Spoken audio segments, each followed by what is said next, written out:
Bapak, Ibu, dan saudara-saudari yang dikasihi dan mengasihi Tuhan, salam cinta kasih. Hari ini hari kelima Oktav Natal. Bacaan Injil yang kita dengarkan diambil dari Injil Lukas bab 2 ayat 22 sampai 35. Marilah kita mempersiapkan hati kita untuk mendengarkan sabda Tuhan. Tuhan sertamu, dan sertamu juga. Inilah Injil Yesus Kristus menurut Santo Lukas. Dimuliakanlah Tuhan.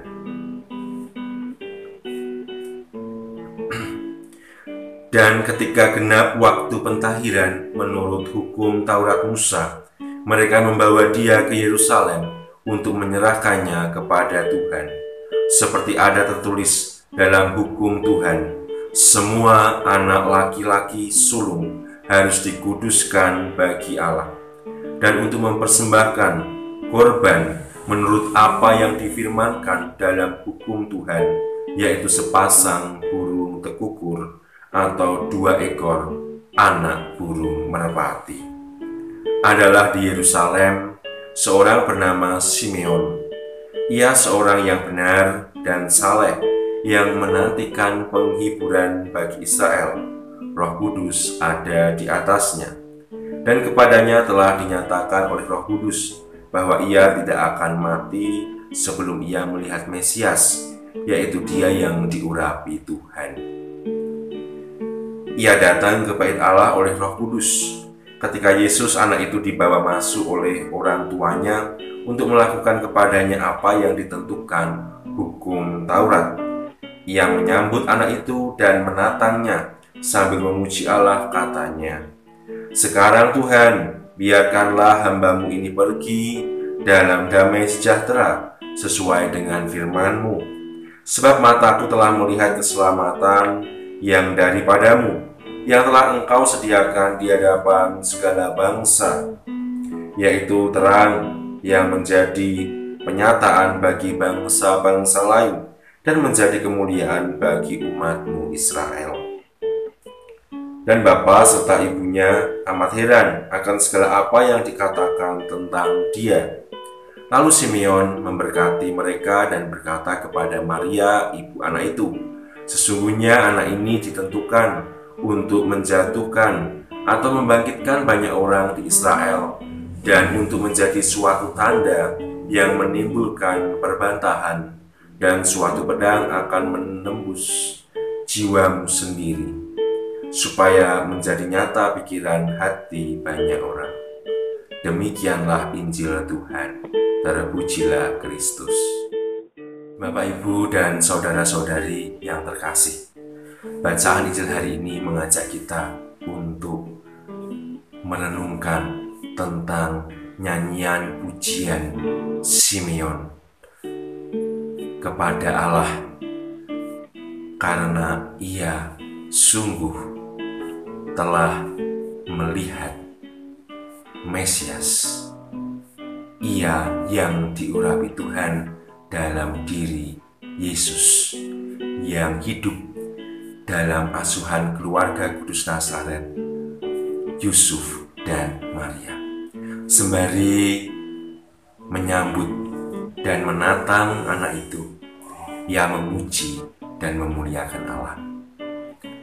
Ia bersyukur atas segala karya keselamatan Allah yang dinyatakan kepadanya, yang dinyatakan kepada dunia, yang dinyatakan kepada bangsa Israel, kepada seluruh umat manusia, bahwa Mesias, ia yang diurapi Tuhan, juru selamat dunia, datang di tengah-tengah kita, di tengah-tengah dunia, masuk dalam sejarah manusia, menjadi manusia untuk menyelamatkan manusia, mengalami kesatuan kasih yang penuh dengan Bapa di surga. Nyanyian pujian Simeon kepada Allah merupakan ungkapan syukurnya atas anugerah terbesar yang Allah janjikan kepadanya. Berkat terang Roh Kudus, ia dijanjikan tidak akan mati sebelum ia melihat Mesias, ia yang diurapi oleh Tuhan. Nyanyian pujian Simeon kepada Allah dilakukan ketika ia menyambut Yesus, ketika ia menatang Yesus, ketika ia sungguh menyentuh, melihat dengan mata jasmaninya dan mata imannya bahwa Yesus yang ia sambut dan ia tatang tersebut adalah Mesias, ia yang diurapi oleh Tuhan. Dapat melihat, dapat menyambut, dapat menyentuh Mesias, Yesus, Anak Allah yang hidup, merupakan suatu yang sangat membahagiakan bagi Simeon, merupakan anugerah terbesar dari Simeon, bahwa Allah tidak pernah mengingkari janjinya. Allah selalu menepati janjinya dengan menganugerahkan Yesus, Sang Mesias, yang diurapi Tuhan untuk menyelamatkan manusia dari segala belenggu dosa mereka, untuk membebaskan manusia dari segala bangsa, dari segala bentuk perbudakan, dari segala macam bentuk penderitaan. Mesias yang Simeon lihat dalam diri Yesus merupakan ajakan bagi kita bahwa melihat Tuhan berarti mengalami keselamatan. Melihat Tuhan berarti mengalami kebahagiaan kekal. Bapak, Ibu, dan saudara-saudari yang terkasih, memang secara jasmaniah kita tidak dapat melihat Tuhan dengan mata jasmani kita.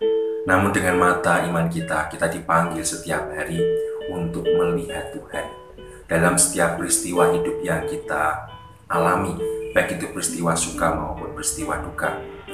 Dalam setiap perjumpaan dengan orang-orang yang ada di sekitar kita, keluarga kita, teman-teman kita, rekan kerja kita, orang-orang yang setiap hari kita jumpai. Dan secara khusus, konkret, nyata, kita dapat melihat Tuhan ketika kita menyambut tubuh dan darahnya setiap kali kita merayakan perayaan Ekaristi. Marilah kita terus-menerus dari hari ke hari mengasah mata iman kita, sehingga kita sungguh mengalami keselamatan yang datang dari Allah lewat peristiwa hidup kita, orang-orang di sekitar kita, dan doa-doa yang kita panjatkan untuk memuji dan memuliakan nama Tuhan. Dimuliakanlah selalu Tuhan kini dan sepanjang masa.